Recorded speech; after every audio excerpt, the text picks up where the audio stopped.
Good afternoon, everybody. Roku, YouTube, Facebook, and Comcast. Yeah, we're running a little late dealing with some technical issues, but let's look at what happened.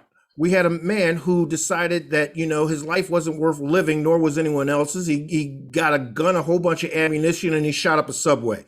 Now, he was picked up yesterday with a lot of fanfare, but there are some things that we got to know about this and about this man.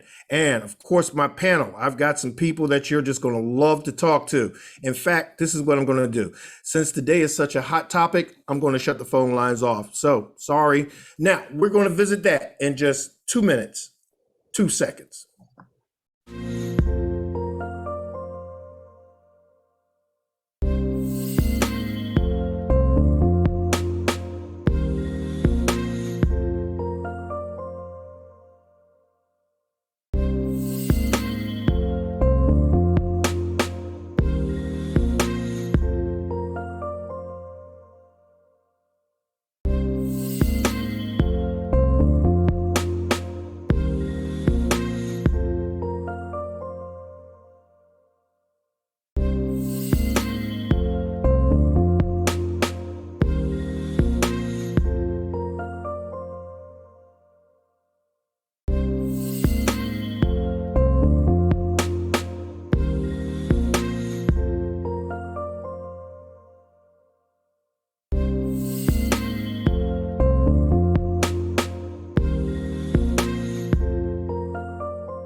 Less than 30 hours.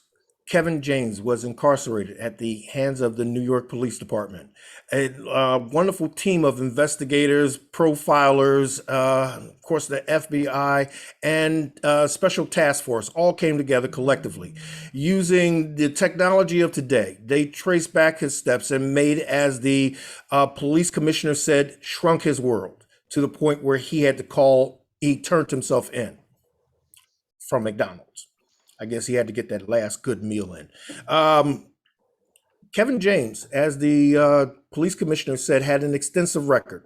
And when they spoke to the FBI profiler, they also viewed his social media pages, his Facebook and Twitters. And he did some incredible rants, hoping maybe later on we can show you one or two of those about, how he felt going out, killing people. But he said he didn't want to go to jail. Yet he turned around and did it. With me, my panel today is Attorney Warren from the Warren Law Group, and also alumni member Jermaine. How are you, gentlemen? Very well, thank you.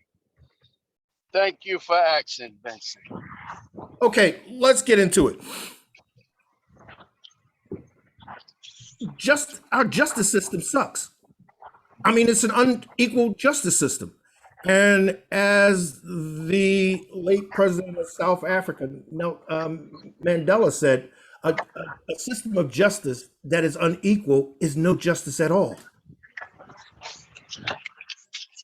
It's quite simple for policymakers and lawmakers to, I'll use the word pick on um, people who have been charged and convicted of crimes. Because who's going to complain? You can get on the news or get on your pulpit and say, today I made mandatory minimum sentencing for people who have been convicted 3 times of drug offenses. And who's going to complain? Nobody, because not the nobody likes voters. crime. Not the people who vote. The worst of the worst, in my opinion, is mandatory minimum sentencing, in which you can have a computer or a robot sentence an individual. You are found guilty of this crime. This is how much time you get. We don't care about you. We don't care about your situation. We don't care why. That's the crime. This is the punishment. And it's pure and simple as that. And these are the things that President Biden and his cohorts, when they passed those mandatory minimum sentencing laws, were quite proud of. You mean And the crime bill? Yeah, and looking back now, they're saying, well, look, we shouldn't have done that, or we shouldn't have made it the way we did, and let's fix it. And that's good, but you still need to look at, how do you fix it, and how do you right these wrongs? Well, this was the 80s crime bill in its intent. Okay, now first of all, the 80s crime bill got huge, outstanding applause from everybody, including the black clergy of the United States. It was the big thing that launched President Bill Clinton because of the quote unquote Willie Horton incident, where Governor Dukakis said that he opposes the death sentence. And then they brought out Willie Horton when Caucus was on the parole board. He got paroled by Dukakis, got out, raped, murdered a white woman, and they plastered his picture everywhere. Put fear in the hearts of everybody. Plus, we were going through that drug thing where everybody was getting robbed and all their property was stole for $5 so people could buy crack. Who didn't want crime prevention? And like you said, everybody applauded, because what were we supposed to do? We were supposed to say, hey, you know what? If you look at it, you're going to take one person and make laws because of the acts or the depraved acts of one person. It's just the wrong way to go about it. And you have now, Frank James has been arrested shortly after he committed these crimes.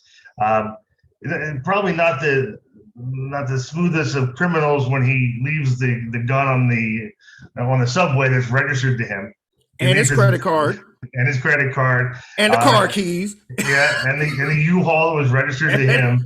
and it's certainly not funny at all, but thankfully no one was killed. But it's not funny when, the FBI arrests him and goes, what took you so long? He had the last big back. Right, and his rants on YouTube that I looked at to prepare for this evening. Look, he did what he said he was going to do, but how do you know when you look at these things who to pay attention to on YouTube or Facebook or wherever you get your social media? How do you know which ones to pay attention to? It's easy to come back after the fact and say, oh, we should have solved that. Somebody should have caught that. But then also, do we get in trouble for our own thoughts? Do we get in trouble for speaking our mind? And no, we don't, not in this country. Because, of course, we've got the First Amendment. Yes. And look, just because we can speak our mind doesn't mean we have to say everything on our mind. Correct. But here is what I saw happen with the crime bill. And they said they shouldn't did it. It turned into not a war on crime. It became a war on people of color.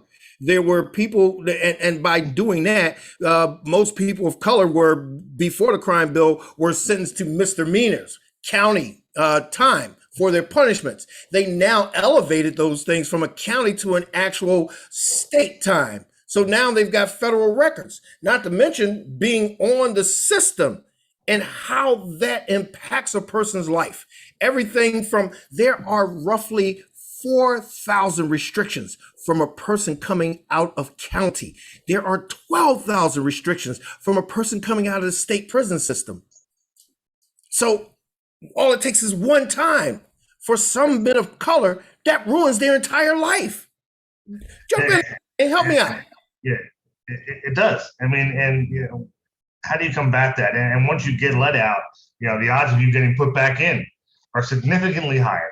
than Oh, someone who's not. I mean, oh, yeah, it's not because you know those honest police officers, are just going to let you, serve your time and continue on your life as a productive citizen.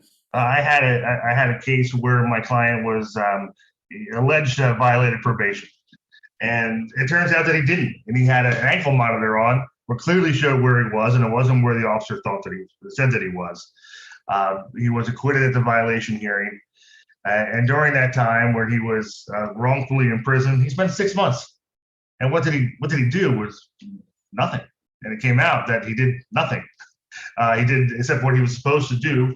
But at the end of the day, he still spent 6 months in jail because there was probable cause to believe that he had committed a violation. You can't come out and sue somebody for that. So that's the problem. And then the reason is, again, who's going to stand up for him? Who's going to say we should make that law different? Jermaine, express to our audience what happens to a man when he comes out of being locked down for 6 months. First, hello, I'm gonna be the devil's advocate on this. And when I say the devil's advocate on the matter, The devil don't need an advocate. He does very well by himself. Come on, the bro. individual. Well, let me rephrase that then. The individual and Okay. his decision making. Mhm. All right, when he enters back into society after a place of being in custody at a DOC facility, when he enters back into society, his hopes is that he can go out, maintain some type of employment. If he's uneducated, he could try himself, work towards going towards educating himself. Those right there are barriers that some may not have. Some Those are those are uneducated. noble ambitions, but what Uh, happens to the bulk of them? most of the time they repeat because of the surroundings that they place themselves around, the environment that they go back and subject themselves and being involved in activity that still goes on in the communities. You see, when we say it's a big picture here, it's a broad set of understanding. Some may not have goals. Some may have mental health issues. Some may have substance abuse issues. Some may have financial issues. So they come back and they subject themselves on how am I going to be productive or not repeat that same error that caused my incarceration. So the Okay, first 6 months, let me finish. good. The first 6 months is crucial for an individual that's re-entering back into society after committing some type of offense. When the offense is handed down, it's the individual that made the choice in making that offense, and then now the consequence he has to deal with. And Well, some wants to rehabilitate themselves and not repeat that same act. But what is there out there when I do be released? And that's the problem in the community. now, Attorney Warren, when your client was released, 6 months of being incarcerated for no reason, let's see, more than likely he lost his job or his place to stay. Which means he has to start over and find a place. Since he already had a record, there are restrictions in terms of him getting shelter or housing, right? Depending on his crime. He certainly lost his job, which was he had a good job, and he was in. I don't want to say too much, but he was in the process of a family law case as well to get some parenting time. So he lost that. And then there's another 6 months where he sits out. And Jermaine's point is good. You're dealing with the consequences of your own actions, and maybe not this time was his fault, but what put him in that position, was a crime that he was found guilty of or pled guilty to. I don't recall which one, but so I can understand that, but there needs to be some type of procedural safeguards to stop these things from happening, or and COVID slowed everything down to a snail's pace when our justice system was already slow enough. So you're waiting for a hearing where, it might have taken 3 months to get a hearing. Now you're waiting 6 months to get a hearing. Um, Why does it take so long? The state of New Jersey can indict a ham sandwich. yeah, and we can, and it takes long because uh, one, we have an issue now in southern New Jersey, and I can't speak about northern New Jersey, but our courtrooms were too small to have enough people in there to perform a jury trial. Now, not just you have a jury of 12 to 16 people with alternates, judge, court staff, defendant, defense attorneys, prosecutors, police officers. And the problem was that based off the CDC guidelines, you couldn't fit enough people in there to have a trial. So now you don't have any trials. And trials stopped for, oh gosh, I think at least a year. And they were backed up before then. So now we have a backlog, and at some point, we don't have bail in New Jersey anymore. So bail reform says you're either out on the street until your trial or you're in until your trial. So those men and women who are in are stuck because now COVID came along and slowed down the trial process. Well, let's see. No bail in New Jersey basically means that they are letting you out on a condition that you check in weekly, bi-weekly, or monthly, depending on how they feel your case is going to go until you actually come to trial. Right. Yeah, Okay. that's exactly right. And Right. it's the detention hearings. If they, and I got to say that in most situations, this is where I see the state still attempting to hold people that probably shouldn't be held. And the judges in our area have been probably more lenient to let people out than to keep them in. And at some point, like bail and being detained before trial is not supposed to be punishment. You're not being punished. You're there where you're posting bail to ensure that you will show up for trial. Now, at what point are we now waiting too long that this wait has now become punishment? It's no longer about making sure they're in trial, because if you're found guilty, maybe you don't get a 2-year sentence and you wait 2 years for trial. So there's been some bright lawyers who have said that, look, now it's punishment. Now you got to let them out. You have to let them out until their trial. Well, here are a few issues that we have. First of all, I'm not saying that. Now, I've got family members in law enforcement, from police officers to FBI. Now, and I hear the conversations. There are some police officers who are completely bad actors. Let's look at it. The Ferguson case, where he shot the young man, okay, where he feared for his life. That report that he wrote could have won a Pulitzer. The other one with Chauvin and his knee on his neck. What he wrote that Chauvin did was a complete falsehood. Yet people get stuck on the police reporting, not understanding and realizing that the police are some of the worst actors in this. I go through it a lot where someone will come in and say, I have this police report, and this police report says that he hit me. I said, okay. So you look at the police report, and it's the person who is saying that this person hit them. That's what it says in the police report. The police weren't there. They don't know what it says. They don't know what happened. They're simply just reporting what somebody else told them. So when people come in like, oh, I have police reports, I want you to show them to the judge. But first of all, they're hearsay. Second of all, like, we'll bring the police officer in. I'm like, it's still hearsay because the police officer didn't see anything. I was always going to be a criminal defense attorney. It's what I wanted to do my whole life. But instead of starting that right away, I became a police officer first. Why? Because I wanted to know exactly the way they did it. And during the police academy, they teach you how to write a report. And it's. But do they teach it with such flair of fiction, or should No, I don't think so. But I think that if I can recall, it's been quite some time. But I think that they do teach you how to write descriptively. Words to use, words that not to use. You don't want to be reading a report that says I had a gut feeling that something was there was criminal activity, those types of things, and and I clearly remember the discussion on police officers always yell, "Stop resisting." I mean that's clearly stop resisting while they're beating the crap out of you. Stop if you're ever entangled with anyone that you complete that The entire time you're making that arrest, you're yelling, "Stop resisting." Yes, you entangled. You mean by him putting you in a chokehold Yes, and yelling, "Stop resisting." yes, absolutely. Yeah. Well, here's a question. Only to justify his action. That's all. Yeah, Yeah, only to justify the black eyes and the potential bullet to your head. You yes, got it. You yeah. got it. Okay, I got you now. Now, here's a question for both of you. If a police officer has it in for somebody, can he really screw up their life? Don't answer now. We're going to answer right after this break. So, everybody, get a snack. I'll see you in 2 minutes. 2 seconds. I'm Vincent Squire with my two co-hosts.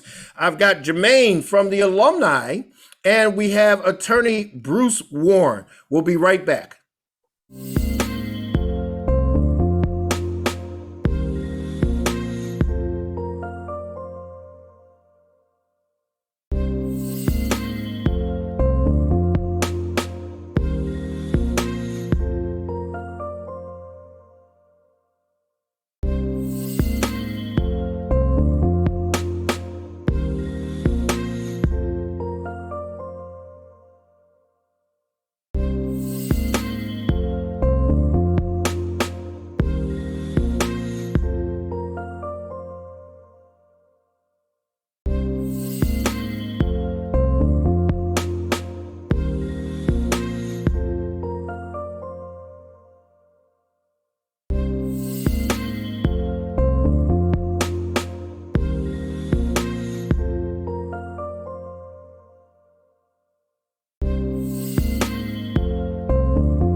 Welcome back. I got my two co-hosts today. He's a member of the New Jersey alumni, and Jermaine, and of course we have attorney Warren. How you guys doing? Really Very good. good. Really good. That's why Oh, everything is good here. okay. Now, as we were talking about before the break, the question that I posed: if a police officer has it in for you, can he ruin your life? Yes, he can. Yes, he can. Absolutely. Yes, he can. And money makes it even harder. Let's say even the individual, depending on a career status that he or she is about to reach, and a family member gets involved with this individual and they have a hatred for that because of, let's say, their ethnicity. Um, and the other ethnicity is a police officer. And that police officer can make it very difficult for that individual to really reach a goal that they're seeking because of false allegations, the association that they may have because of the community that they live in, or let's say their sexuality that they're involved in. It could be a number of things that the officer has a bias for, and having that bias for can trump up charges that can destroy the individual's career in life just Uh, by having one felony offense. Attorney Warren? I think that, absolutely they can destroy your life, your reputation, your livelihood. If they drop a pound of cocaine in your car and you come to me and say, "Oh, it wasn't mine." I mean, how many times has every jury and judge heard that? It wasn't mine. I didn't do it. That somebody planted it there. And does that happen? Yeah. I mean, we saw it in, I believe it was Baltimore a few years ago, where the body camera on the officer doesn't turn off when they just hit the button. It lasted a few seconds more, and they saw the officer planting narcotics into a suspect's car. So yes, it happens, and they can do a pretty good job of it. I'd like to think that the system would eventually exonerate that person, but at what cost? At the cost of ruining your reputation. You get big headlines for when somebody breaks the law. You don't get too big headlines when somebody is exonerated after charges are made against them. You don't hear about it. But You know, here's the thing. In terms of John Q. Public, they believe everything that the police say. They do. And if you had children, I always make this example to a jury. I have two girls. They're teenagers. One runs downstairs. My prayers are with you. I've been there. Thank you. My daughter will run downstairs and say to my other daughter, if she took my iPhone, she won't give it back. So immediately, what do? And it says you yell upstairs and say, look, give her back her iPhone. You don't wait to hear what she has to say. You don't wait to get both sides of that story. What most people do is react. And that's exactly what most parents do is say, and I react, like, just give her phone back. Well, then you come down and she comes downstairs. She's like, Dad, you know what? She left it at school. I think she's afraid to tell you, so she blamed it on me. So you got to, and we don't hear both sides of a story because defense attorneys don't talk. We don't, most of us don't talk about our client's side. So you're only hearing one side. And I think it's human nature for people to jump on that and believe it, whether it's true or not. Okay, Jermaine, even in the world of people who have been formally convicted, when they hear of their other people being convicted and these people are stating their innocence, is there a duplicity where you want to believe them but you don't believe them? I mean, yeah, you begin to be hesitant because of the past patterns of that individual. Say I'll use Boo Boo and Raheem. They always hanging out on the corners, and they constantly pitching narcotics. But the police officer came up and did a surprise search, and they didn't have nothing on them, but somehow they found some drugs in the area. And of course, because we know Boo Boo and Raheem do drugs. They pitch drugs. Yes. So is the credibility there of him being innocent at that present time? It's a waiver there because they're known, all right, but the officer that may be out to get them off that corner may set them up. But we don't have compassion for people who do wrong when something wrong is brought against them. Well, the compassion comes in is when the individual has to make a decision to stop what they're doing because you're projecting one projection, criminal activity. and it stays with you all your life. So the police can put records on you, records on you, records on you. It builds up, ruin your life. 6 months out of here, 6 months there, 3 months here, 9 months there. You don't have a place to go or too much to hang on. You got, some people who are giving you some burners or, ghost guns, a whole lot of ammunition and a storage unit. Is that And justice? the individual still has to make that decision. I Is he going agree. to justify? Is he going to justify his life and continue on having that stigma as a career criminal, or is he going to uninstitutionalize the thinking and relinquish the crime thinking and become productive one day at a time? Now, for an individual that's still making that decision to go ahead and place himself under those same circumstances, then, like I always say, he has to deal with the consequences. He or she has to deal with the consequences. I think Jermaine is absolutely right. It's not enough when you're done your time or you serve your sentence. It's not enough to come out and just not get in trouble. It takes an affirmative action on behalf of that person to do things that better the community. I mean, that's your reputation is going to remain what it is until you change what it is. And that's one of the problems that people have is they think that they can come out and just not get in trouble again. But Jermaine's right. You have to take that initiative on your own and get back to the community and try to change your reputation, because just not getting in trouble isn't enough. Okay. So, Attorney Warren, what is true justice reform to you? I think that there's three areas of true justice reform, and that's the lawmaking itself, policing, and of course sentencing. And it's what you see time and time again. I've been doing this 20 years. Is it's the people who don't have the money for attorneys, who don't have the money for investigators, who don't have the money that some other people do have, and can simply either have a better trial. And there's a fair trial when you're dealing with your cases against the state. The state has unlimited funds to prosecute you. That, to me, in and of itself, is not a fair trial. Let's pay our public defenders more money. Let's get more public defenders. And it goes both for the state. When I walk into the courtroom in Philadelphia and the district attorney has 60 cases, and I have one, I don't know who. I can pretty much tell you that I'm in a better position to argue that case because I only have one to prepare. You got a lot of time to study it. Yeah, and they have 60, and the public defenders are the same way, if not more so.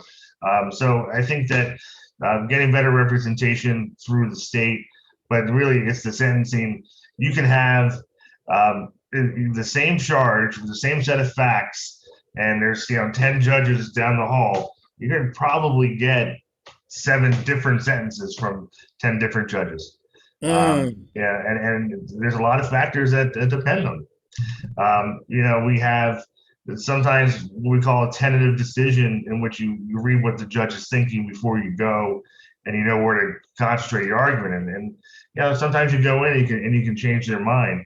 But if you're not represented, you don't have that chance to argue. You're not going to change their mind because we haven't given them anything to change it. So I think that the lawmaking and sentencing is really key, and policing.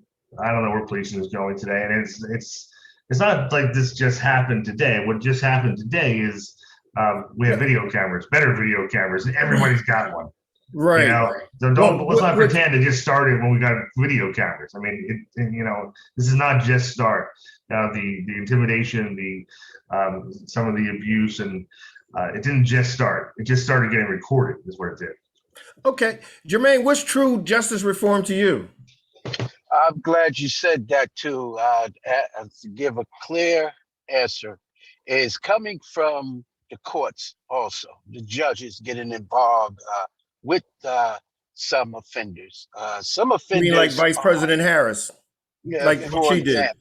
For example, and being involved with the criminal and the nature of their crime, and understanding their environment, helping in that area, and not giving a stiff sentence, but giving them an alternative. Like we had, I'm going to bring up why I'm an alumnus at our facilities here in New Jersey. They have a reentry service that they offered inmates to go into reentry conditions and work towards modifying your behaviors and criminal activity. Learning how there was a gentleman that passed away by the name of John Clancy. He had developed halfway houses, and these here services help individuals to cleanse their thinking before they re-enter back into society. He gave philosophies of condition oneself in choices. All right. He used it was a credo. All right.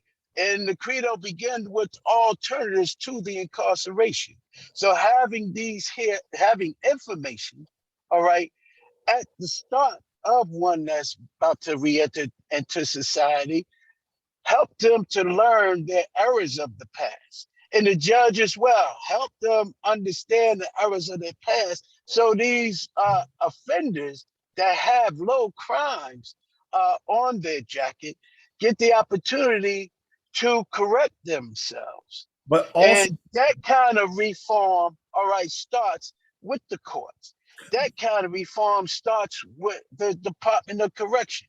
When they implement these here services for ones that are truly wanting to make a difference in their life, then these services will be available for them before they re-enter back into society, so they could use that term, the choice is yours. but also in that credo, there is a verse that says, understanding the part in which you played.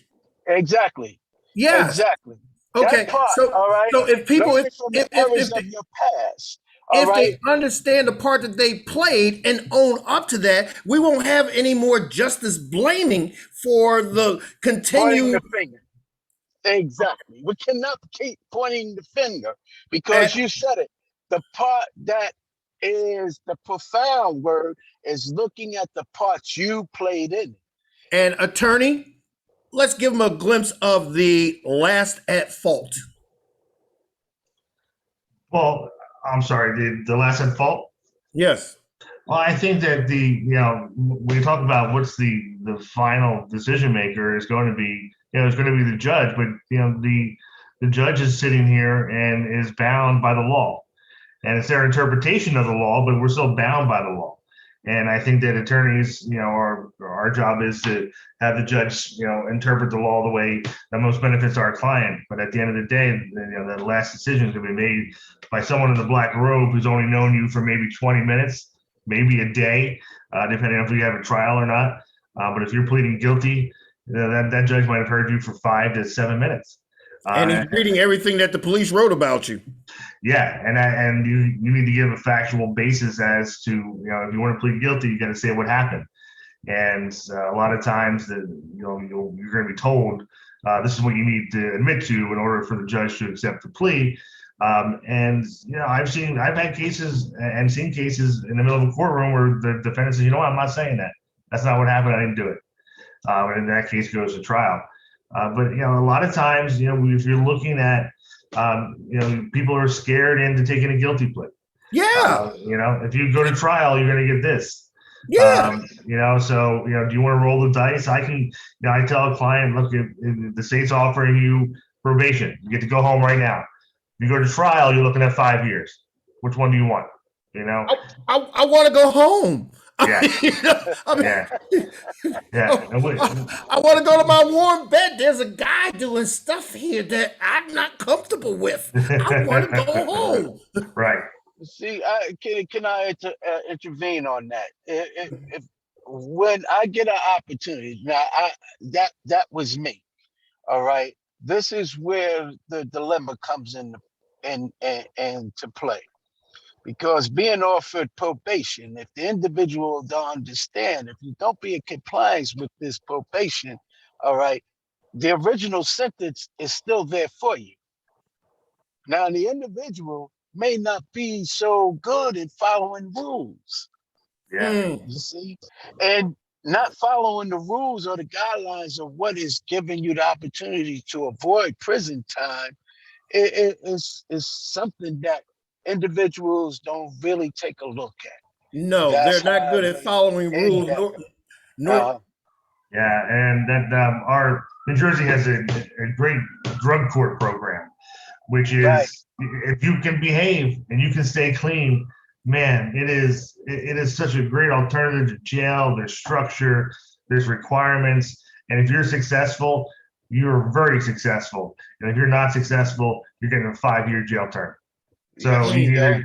either decide to do drugs and go back to prison, or go to prison, or you can stay clean and really avail yourself to a great program. Yes. But if you make that mistake, it's already in your the drug court program says if you make a mistake, this is what you're getting.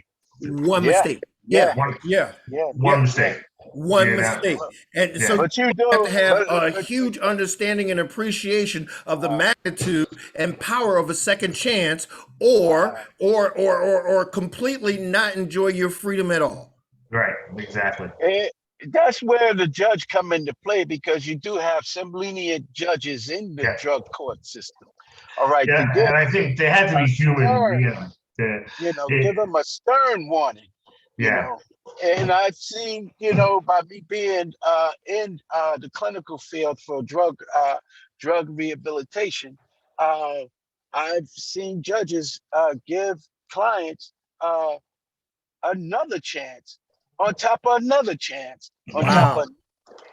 Yeah, and when you meet with drug court, they talk about the cases, and it's a judge, a prosecutor, defense attorney, social workers, people who are from the rehab facilities. It's a roundtable discussion about this person made a mistake, they slipped up, they blew curfew, they had a dirty urine, and the judge wants to hear from everybody about what's Okay. the best course of action to take. Exactly. Here's a question.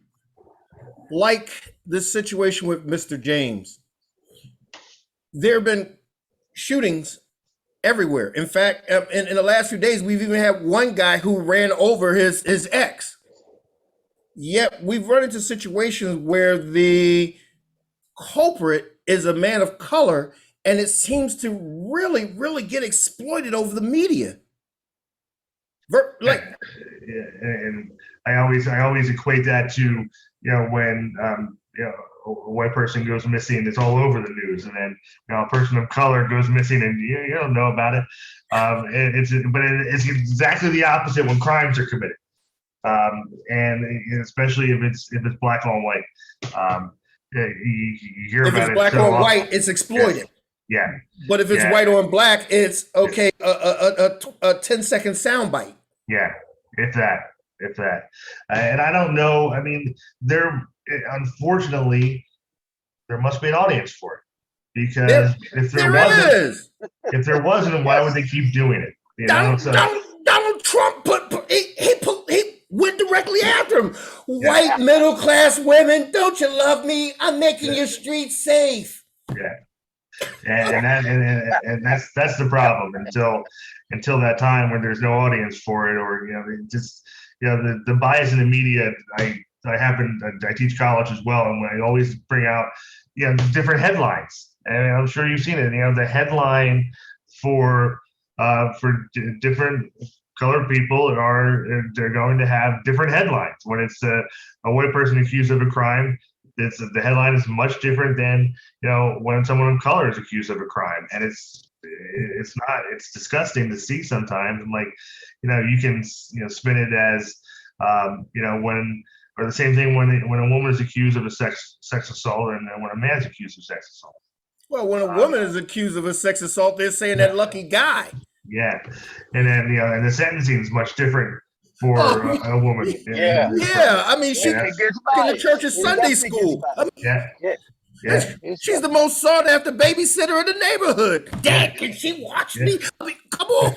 Yeah, but even from media on up, and it's just it's ingrained in society today. And look, I like to think it's starting to change. from when I started, I go back to teaching for 20 years as well. And when I started teaching till now, there's a big shift, and you hope every generation it gets better and better. And you would expect it and hope for it to be faster, but I think it's a slow moving train, but Yes, it's moving. definitely slow moving. It's moving. Definitely, Yeah. definitely Okay. a slow moving factor for Yeah. all to take a look at. This is what It's not just communities, but also all the community leaders and politicians when it coming to race conflict. When it comes to law, it needs to be not adjust, but it needs to be looked at to where's the fairness or where's the justice. they don't care, because when people are victims, they're not looking for a perpetrator to have justice. They're looking for revenge. Mm, mm. Bottom line. No, no, no, no, no, no, no, no, no. He stepped on my toe. Execute him. Mm. Yeah, it's people say things before they think a lot. I look at reviews on Yelp or Google or something, and they say, well, I don't know. I'm still the watch what you say, and if you don't have anything nice to say, don't say anything at all. But it's such the state of things are whoever yells loudest gets heard. And sometimes, and I see in different areas of life where we're catering to such a small segment of the population. And Yes. why are we doing Yes. that? And I frankly, I just want plastic straws. If I didn't have anything else today, I just want a plastic straw, not a paper straw. Without having to ask. Yeah, but it really is one of those issues, and you can get a small portion of the population. Maybe they show up at a council meeting, maybe they show up at a freeholder meeting, and they get heard. Well, that's the only people they're hearing. But we hear them, and they want us to send billions of dollars to Ukraine. Yeah, and Congress and Senate are voting on this bill, giving them all this money and equipment. Yet we can't get a voters' right passed. We can't get a Justice Reform Act passed. We can't, and this is where I think it's going. Now, COVID has basically exploited every part or injustice or wrongdoing in our society today. And one thing, that isolation, that loneliness, that shutdown has really triggered something in a lot of people. I believe because of the amount of crime that's taking place and the amount of violence, we're on a powder keg of some politician doing this grandiose stand and reenacting the Crime Bill 2.0. Right. Mm. Yeah. And as soon as we get done dismantling the initial crime bill, we're going to have to deal with another one. Right. Yeah. It's easy to say. It's just let's look at it. We are coming up on the midterms, right? Mm-hmm. Yeah. Now, and then all we got is those 45 loving, Capitol barnstormers, standing on their side saying yes, and Biden is soft on crime, and that they're going to get that passed through, just to say that they're not soft on crime. Well, it's a great platform. I mean, either that or you just say change and the use of the word change somewhere in your tagline. But it's a great platform because nobody's going to argue with it. No one's going to protect people convicted of crimes. But people accused of crimes. Well, you want to see somebody change their opinion, but then get falsely accused of a crime. All of a sudden, they're on our side of the table. It definitely worked for me. It changed my attitude. Yeah, it does. And people are like, they don't understand. Well, why doesn't the judge believe that it's not mine, or I have a good reputation, and it's just not the way it works all the time. No, unfortunately, but it's an uphill battle for a lot of people in this country, and a battle that they can't afford. Wait a minute. And because the quote unquote, the police always tell the truth, when, your attorney and the investigator looks for people to speak on your behalf, they're like, why are you calling me? Okay. Mm-hmm. What is he accused of? Oh, no, I don't know him. And you see, that's one thing. You get in trouble or get an accusation, and you call a friend. They're not friends anymore. No, I know the chief of police. I'm like, what? I don't really care. I know the mayor. I don't really care because they're not going to do anything for you. I Nobody's wish gonna someone stick would out their neck for the you. lawn equipment they borrowed them 9 Yeah. friends. Yeah, it's you lose a lot of friends just by the accusation, and That's uh, it. Yeah. and then when you get vindicated, they're like, I knew it all along. You never do something like that. No. Because the situation is like this. There's 40% of the people who are going to believe you no matter what. There's Yeah. 40% of the people who are never going to believe you no matter Yeah. what. And then the whole difference that you're looking for is that 20% of the people who really don't give up. Yeah, Yeah. yeah. I always tell people, and dealing with police and policing, I'm like, look, don't argue in the street, because police officers are a lot different on the street than they are when I put them up on that witness stand. All of a Oh. sudden, I'm like, boy, don't I have video of you screaming at this kid? And I was just watching something before we got on. And a police officer pulled his gun on a newspaper delivery boy. And What? because he was in his neighborhood. And he called it in, and he just described him by his race instead of by height or age or what he was wearing. The color of yeah. his clothing and stuff. Yeah. Oh, so what you're saying, a black kid can't be a paper boy in a white neighborhood? Well, he said a freaking black kid is what he said. Oh. Yeah. Oh, And Yeah. this is the man who's writing the report on this kid. yeah. Well, we know they're on the force as well. Yeah. Bias or call it what it is, racist police officers on the force also. Okay. And especially when they identify an individual or even a suspicious individual, when it comes to their complexion, I dislike when they say the dark or the person of color. Yeah. Oh, well, let's see. Person of color, let's see. Oprah was discriminated in Italy because they didn't think that she can afford an original Gucci. Yeah. Or it's number of really wealthy entertainers had their share of biasness or racial profile. Yeah. My neighbor Donovan McNabb, at the height of his career, he was the 5th recognized face in the United States. Yet Mount Laurel police pulled him over an average of 4 times a week. Yeah, it's one of the things that I had an interesting case a while back, and the officer pulled up and to a baseball field, and my client ran. It just ran, and they arrested him. Why'd you arrest him? Well, he ran. They're like, yeah, he likes to run. And he took the stand, and we asked him, why'd you run? He goes, I don't like the police. I don't trust the police. I didn't want to get beat by the police, and I ran. And I'm like, yeah, what's wrong with running? It depends. It depends on a lot of factors. But you can run away from the police if you feel you don't want to. You don't want to talk to them. You can turn around and walk the other way. Oh no, no. That makes you a suspect. Right. Yeah.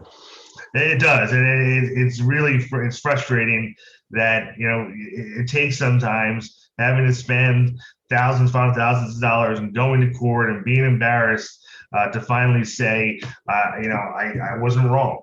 And I can tell you, in 20 years, I've had very few clients who have the guts, the money, and the time to say, I don't care what they offer me, I will not take a deal. I am going to trial. And it maybe has happened. I can probably count on 2 hands how many times that's happened. It happened to me.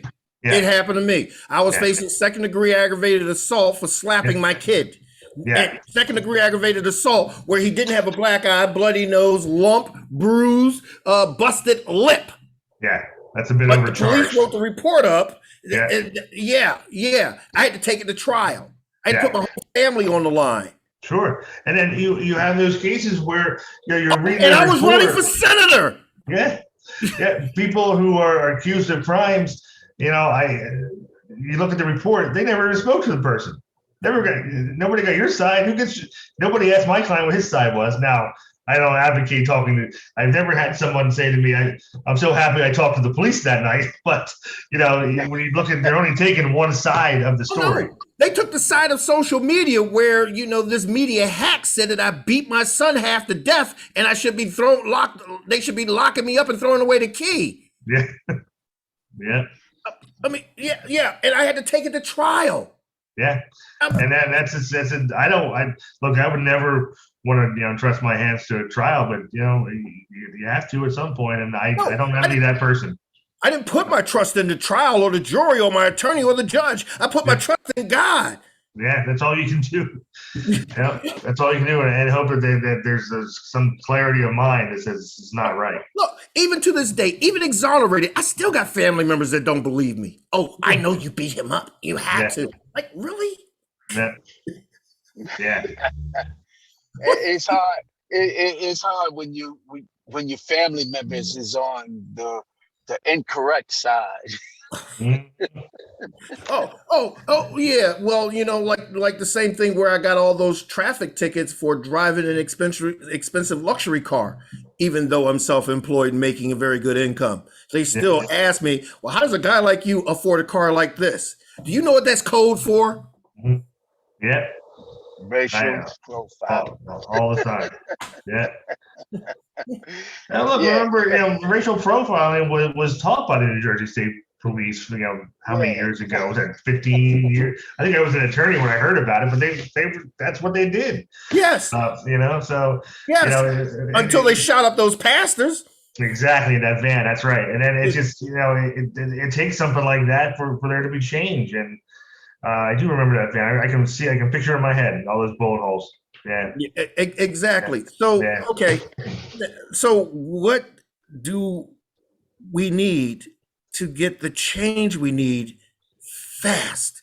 Because this stuff of continuing piling on case after case, or police officers seeing that someone was written up for this, and since they accepted and rolled over, they're giving them more and more and more, ruining or adding to or that huge debt to society that's almost impossible to pay. What do we do? I mean, I think body cams are a great thing. I know a lot of police officers that I deal with. They are so thankful to have body cams. It's really cut down on internal affairs complaints. It's cut down on allegations, and good cops, they want to be able to say, just keep talking. We're recording everything, but I think they need to. One of the issues that there's a lot of towns that don't have body cams because if the state mandates it, the state has to pay for it. So the state tried to mandate it, and some towns filed suit and said, "Look, unless you're paying for it because it's expensive, we're not going to get them." And so they're not mandated yet. what But are I'd you, like what are you, to see what are you that talking about? mandated. New Jersey pulls over enough people to Yeah. finance every citizen getting a trip to space. Yeah, exactly. So I think that would go a long way. And no on or off. They're just on. There's no on or off. They're on. They're on. They're on. And I guess the problem is, where do you store all that data? That's data. expensive. But you gotta find a way. I mean, somebody's got to find a way to, it protects everybody. And it's not. Yeah, I don't know why somebody would be against it, except for the cost. But it protects everybody. Okay, well, who would be the only person against a door being locked? Right. Yeah. Exactly. So and I think that we have, when you go to court, especially in smaller courts where most people have their only contact with the criminal justice system, traffic court, simple assault, smaller cases, and the judge reads off your sentence and you have a fine. There's like 12 different, or not 12, but maybe 6 different Like funds 9 you got to different pay fees. into. There's victim compensation, Yes. jury compensation, court Yeah. costs, court fees, court Yeah. filing fees. There's the Let's court. Let's add another one. That's all. Yeah. Add $5 for the body cam fund. Not to mention losing a day's work a day's pay. I don't know. There's some courts that I've decided that I won't go to for municipal court because I can't stay there all day. Right now, with because I know you could spend 6, 7, 8 hours in court waiting to get called, and everybody wants my glorious lifestyle as an attorney, which is really waiting around all day to speak for 20 minutes. Now with Zoom and New Jersey really kind of liking the Zoom model for our courts, it allows me to charge people less money, take on more cases, And so when I'm waiting around, I can work on other matters. And when it's my turn to get called, so I can, instead of charging somebody 6 hours to sit there, I can charge them for the actual time where we're actually doing work and not just being taken away from work. Oh, it's 6 hours for you. Yeah. The self-representation has to Yeah, sit it's 3 there until days. all the attorneys go, then Yeah. all the other people, and then they get to me. By that time, I'm like, okay, look, here's my wallet. Yeah, just take it. I see that happen all the time. Especially when you're in municipal court, people are like, "Look, I'm done. I don't want to wait anymore. I just go pay my fine." Exactly. So, Jermaine, tell us what you've been doing and where people can find you. I'm with Jersey City Medical Center. I'm a peer recovery specialist at this time. I coach patients, do bedside interventions, and I coach patients getting help, a level of care and rehabilitation if they choose to. I make sure that I give them a contact information card for them to make contact with our services. It's the peer recovery program, the Institute for Prevention and Recovery. We are all cited in RWJ hospitals throughout New Jersey. It's a very challenging position because of we call it repeated offenders that come in and take advantage of the hospital. No, they I put it in this term. They can't turn a patient, for You like the Stevie, you like care. Stevie Wonder's at the Grammys. I mean, the credits are rolling. You still talk. Yeah. Yeah. But that's our services. That's what I do, and I'm still into the reentry process. Still alumni, member of the Alumni Association. Help those who want to help themselves or really refrain from being repeated offenders and ending up back drug abusing and being in criminal activity and reverting back to incarceration. Great. And a great job that the alumni does. I don't give a lot of credit or shout outs to institutions because I don't have a lot of faith in them. But I do have a great deal of faith in the Alumni Association.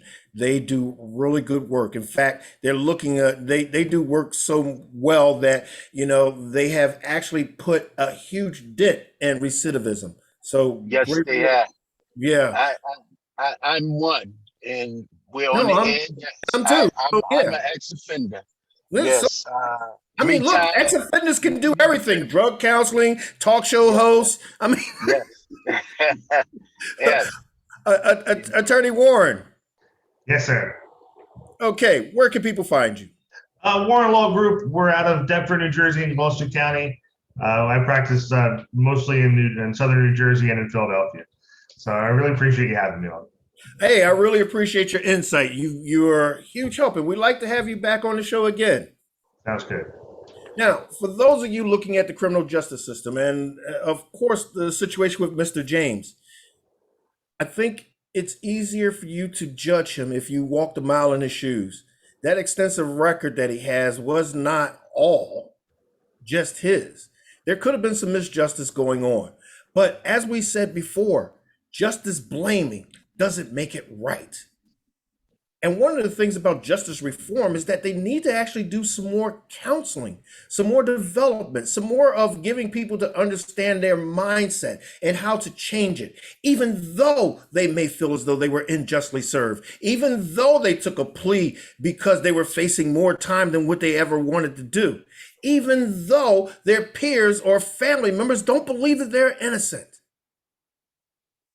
One of the things that we have to do and that we're losing so much of during our post COVID, and even while we're still in COVID, we have lost a lot of humanity. No, don't get me wrong. My hearts and prayers go out to the families and to those who were shot in that subway situation. But my heart also goes out to another life loss and how that could have been prevented at his first case. If we had put together things Jesse Jackson talked about when he was running for president, yes, in the 70s, he said that it costs us more money to put someone in a state penitentiary than it does to put them in Penn State University. if we had invested the money in terms of criminal justice reform, a lot of these things that we're dealing with recidivism wouldn't be there. It's just simple. We're talking about economics, simple economics. But why won't we invest into it? Well, let's look at it. Could it be the simple fact that, as we talked about how the media exploits people of color who commit crimes and people feel like they're already wrong? Or is it the simple fact that we've lost that touch of humanity? More and more, we're seeing human beings being inhumane to other human beings. And I, for one, am very sick of it. And we need to do something to stop it. So until tomorrow, where my co-host will be the great comedian Sandy Hackett, son of the great Buddy Hackett. And we'll be discussing the issue of our lives. I'm Vincent Squire. Peace.